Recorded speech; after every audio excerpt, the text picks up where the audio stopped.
Sean bienvenidos a su canal informativo sobre el conocimiento. El día de hoy, en este video, abordaremos un tema bastante interesante sobre una de las principales ramas de las matemáticas.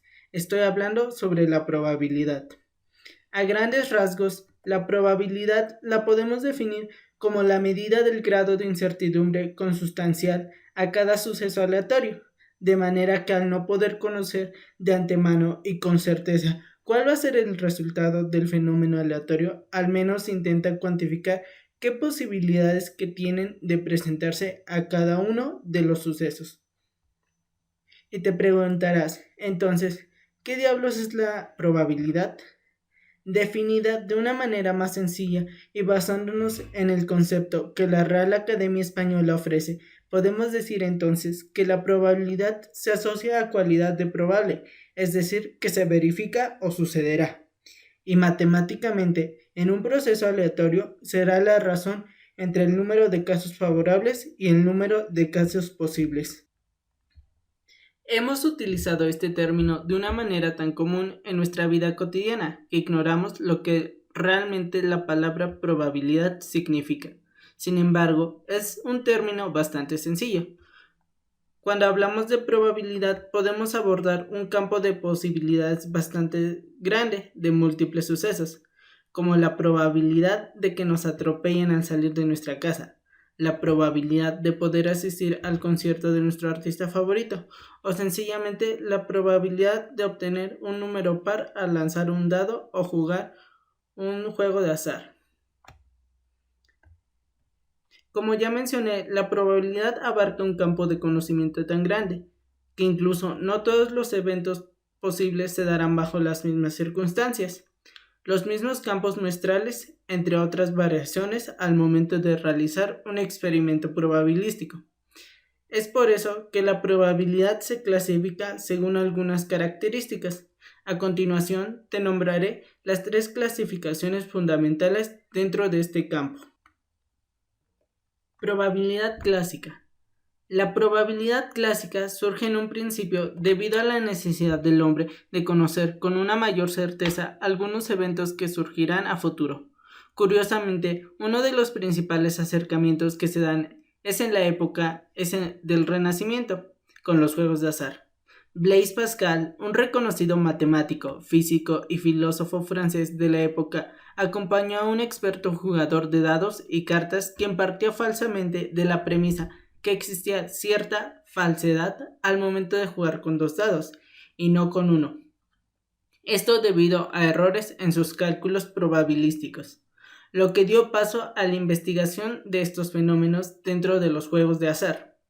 En un contexto aún más cercano podemos encontrar a Laplace, quien definió la probabilidad como la proporción entre el caso de números favorables dividido por el número de casos posibles. Y sí, así de sencilla es la probabilidad clásica. Veamos algún ejemplo. Estoy por aplicar un examen. ¿Cuál es la probabilidad de que lo pase? En este caso tenemos solamente 2 opciones. ¿Paso el examen o no lo paso? Planteamos entonces la probabilidad de que el evento aprobar ocurra. El número de resultados posibles es 1. Es decir, pasar el examen, y el número total de los resultados de este experimento son 2, es decir, si paso o no paso. Por lo tanto, la probabilidad de que yo pase es igual a 1/2. Esto aplica de la misma manera para el evento reprobar. Esta probabilidad finalmente la podemos representar de múltiples formas, fraccionariamente.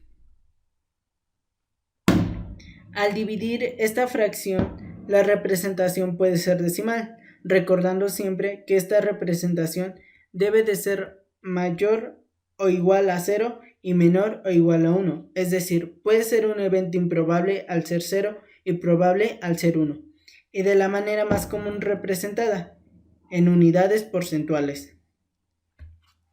Para obtener este dato, solo basta con realizar el producto del dato resultante de la división por 100, que representa el total porcentualmente hablando. Este tipo de probabilidad es la más común y la utilizamos de forma tan sencilla y laboral en situaciones como la prevalencia de enfermedades, el pronóstico del clima o análisis de datos empresariales. Probabilidad frecuencial. La probabilidad frecuencial, o también conocida como probabilidad frecuentista, se sitúa dentro de una perspectiva experimental. ¿A qué me refiero con esto? Llamaremos probabilidad frecuencial de un suceso al valor en torno al cual tienden a estabilizarse sus frecuencias relativas. Es decir, al realizar un experimento en múltiples ocasiones, podemos observar cuál es la frecuencia de la probabilidad que existe. En este caso, existen algunas limitaciones para poder hablar de frecuencia relativa. La más importante es que todos los valores y todos estos experimentos deberán de ser aplicados bajo las mismas condiciones y con las mismas muestras poblacionales de estudio. Asimismo, es necesario tener en cuenta el principio de regularidad estadística, el cual indica que las frecuencias relativas tienden a estabilizarse en torno a un solo valor. Para calcular la probabilidad frecuencial de un evento emplearemos la siguiente fórmula. Probabilidad frecuencial es igual a un número de aciertos entre el número de resultados posibles. Para que quede más claro, veamos un ejemplo. Después de haber aplicado 23 de 24 exámenes del cuatrimestre, quiero conocer la probabilidad frecuencial de que pase este último. En total, he pasado 17 y 6 he reprobado, por lo que para calcular la probabilidad frecuencial tendré que desarrollar el ejercicio de la siguiente manera.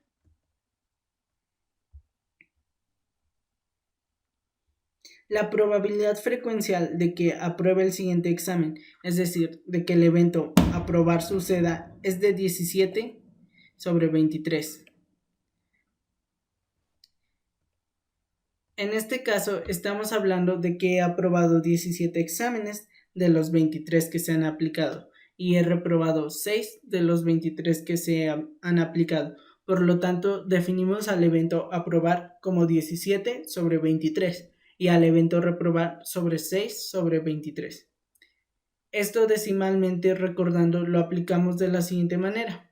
Al dividir nos da 0.74 y al dividir el evento reprobar nos da 0.26. Para representarlo de una forma más clara como comprendemos la probabilidad, lo hacemos de manera porcentual, por lo cual solo basta multiplicar por 100 para poder obtener este resultado. Y finalmente, la probabilidad condicional. Este concepto también es bastante sencillo y nos referimos a este tipo de probabilidad de la siguiente manera. Probabilidad de que ocurra el evento A dado la condicional del evento B, lo que será igual a los posibles resultados de la intersección de los eventos A y B entre los posibles resultados de B. Podemos deducir que un evento puede afectar directamente la probabilidad de ocurrencia de otro evento. En este caso, hablamos de eventos dependientes. Y un buen ejemplo sería el siguiente. Un examen que apliqué durante el cuatrimestre también lo aplicaron el resto de mis compañeros del grupo. Somos un total de 16 alumnos, de los cuales 9 son mujeres y 7 hombres. Y quiero conocer la probabilidad de que un compañero haya reprobado y sea hombre, conociendo los siguientes datos. 4 hombres aprobaron esta prueba y 3 la reprobaron. Asimismo, 8 compañeras mujeres aprobaron este examen y 1 lo reprobó, lo que nos da un total de 16 alumnos. Entonces, en este caso escribiremos la posibilidad de que el evento A, es decir, que el compañero haya reprobado, dependiendo del evento B, es decir, que sea un compañero hombre, es de 3 resultados posibles sobre 7, es decir, 3 compañeros reprobados sobre un total de 7, lo cual, como ya sabemos, lo podemos dividir en 0.428 por 100, lo cual finalmente nos da una posibilidad de 48.2% de que un compañero haya reprobado y sea hombre. En este caso, pudimos ver que estos eventos son totalmente dependientes de otros. Esto ha sido todo. Muchas gracias.